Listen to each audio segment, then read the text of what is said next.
Okay. Alright, Lost, coming back in 9 days, cool. Do us a favor. Did you send us an email, like, when it comes out? I have it in my book. And just, just to remind us, like, we gotta download it. I have it. Glad to hear that you're buried in the office. I believe those are your words. Hi. We're very excited about that. We understand. They're 20 minutes. Like, you watch one, you're like, oh, watch another one, because it's only 20, like, that's 3 an hour. That's how I first started watching it. Like, Joey had the DVDs, and I just, like, sat there all day and watched The Office. All day. It's awesome. Steve Carell is very painful at times. Like, really painful. Like, to the point where I'm like you, like, I can't watch it, because you're just like, ah. But Jim Pranks are the best. The Pavlov's dog, Altoids. My personal favorite was the coins in the phone. That was so good. Did you see that yet? He hit himself, yeah. So Dwight hit himself in the head, and like he couldn't explain why Jim did it, and actually they cut to Jim explaining how he did it. There's so many pranks like that I wanted to pull on people when I worked in an office, but I worked with all women, and none of them would have thought it was funny. Except for one, who only worked part-time, so I never knew when she was going to be there, and she didn't have her own office. So there went all my friends. Jim spiking the camera, I agree, it's always funny. Like, whenever he does it, I'm like, it's cool, because it's kind of like he's got an in with you, the audience. Pam does it too, and I like it. She does occasionally. I got 2 of my favorite lines, which I want to say, which you've seen by now. Abraham Lincoln once said, if you are a racist, I will attack you with the North.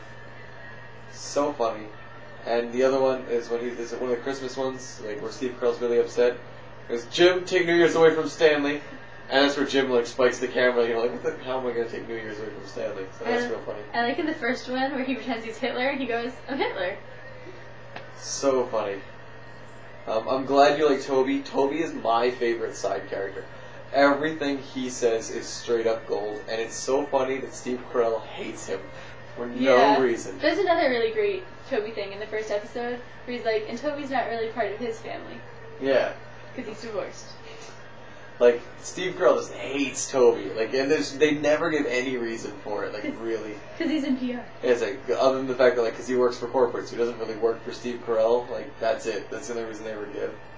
So funny. The character side projects are cool. Kevin, how he does Scrantonicity. Poker and Scrantonicity, which is funny, where they only do covers of police songs, and he's the singer.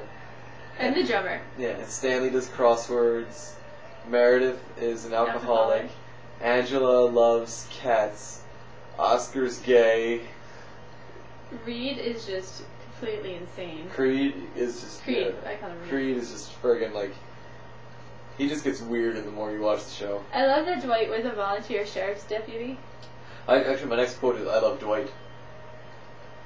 And then, like, he's like a volunteer sheriff's deputy, and he's also, like, into Taekwondo? Something. Karate? Oh, yeah, no. Yeah, karate, maybe, he says. When they go to the... What does he call it? The place where they go. The dojo? The dojo. He's saying bye.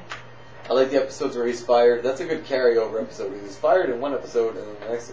Andy, after I'm finished speaking, you can talk. He's fired in one episode, and then the next episode, like, he comes back. That's a good, like, 2-parter.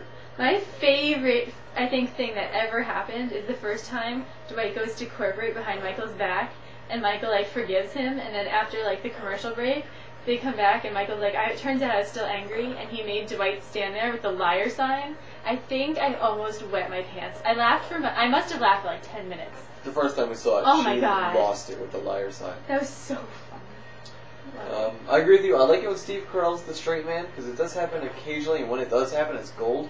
I kind of wish they would do it a little bit more often. They make him being crazy, it's kind of getting to the point where, like, he's getting cartoony. I want him to be a normal human being sometimes. Nobody can be straight up that crazy for too long. It's actually, like, a point of departure for the show for me. Like, I fully believe the other characters. Steve Carell is over the top sometimes. It's that bits of humanity that I like in him. Where do you see, like, season 4? You're going to be like, what the hell? Yeah, like, it makes no sense sometimes, the things he does. You know how, like, the last season of Friends, Ross is, like... A cartoon. It's like that. Michael being double wrong is funny. The whole Taxi Driver quote, Raging Bull, Al Pacino. So funny. And he does stuff like that all the time. That's what she said. We say that all the time, All but the it's time. only because we're referencing The Office. We're not like that. We do it just to like reference The Office. And we usually only do it with each other. Yeah, we don't do it to other people. Like we'll only do it to each other or like somebody who's like really into The Office. So it doesn't matter though, because no one would get it where we work anyway. Let us know how Juno is. I saw the preview for it. I'm 50-50 on it. I want to see it. Like a Just that. 16-year-old who's pregnant and like the trailer I think was funny at all. This weekend you're going to go see the Thunder Kids and the Roadside Graves. Those are two very different sounds. Let me know how that concert goes. I'm really jealous because I like the Roadside Graves. Like I know like Mike has a connection to both bands, but it doesn't mean both bands should play together. Let me know. Dana's B-Day looked cool, lots of fun, kind of jealous.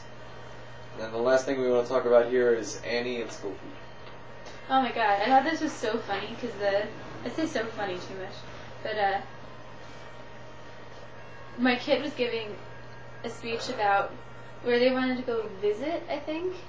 Yeah, what country she would go visit if she could for their midterm.